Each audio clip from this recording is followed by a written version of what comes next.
દાહોદ જિલ્લાના લીમખેડા અને સિંગવડ તાલુકામાં વીજ બિલ ન ભરનારા ગ્રાહકો સામે એમજીવીસીએલે કડક કાર્યવાહી કરવાના નિર્ણય લીધો છે। કડક કાર્યવાહી કરવામાં આવશે। આગામી 24 ફેબ્રુઆરીથી આ અંગે અમલવારી કરવામાં આવશે।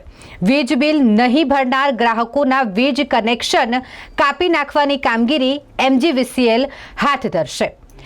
લીમખેડાની જ વાત કરીએ તો લીમખેડાના 21,000 એમજીવીસીએલના ગ્રાહકો કે જેમનું 2.95 કરોડનું વીજ બિલ બાકી છે, જેની વસૂલાત માટે છેલ્લા 7 દિવસથી જે એમજીવીસીએલના કર્મચારીઓ છે તેઓ કામે લાગી ગયા છે। 7 દિવસથી તેઓ વસૂલાતની કામગીરી કરી રહ્યા હોવા છતાં પણ વસૂલાત નથી થઈ રહી અને માટે હવે કડક કાર્યવાહી એમજીવીસીએલ દ્વારા કરવાનો નિર્ણય લેવામાં આવ્યો છે। કડક કાર્યવાહી એમજીવીસીએલ કરશે ને તે અંતર્ગત વીજ બિલ જેમનું બાકી હોય તે ગ્રાહકોના વીજ કનેક્શન કાપી નાખવામાં આવશે।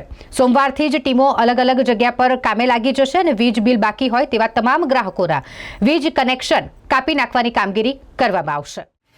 લીમખેડા પેટા કચેરીના અંતર્ગત આજની તારીખ સુધીમાં ટોટલ 2,95,00,000 રૂપિયા લોકોના લેણા બાકી છે વીજ બિલ પેટાના, જેના માટે અમે અત્યારની કચેરીથી દરરોજ 7 થી 8 ગેંગો રિકવરી માટે મોકલીએ છીએ।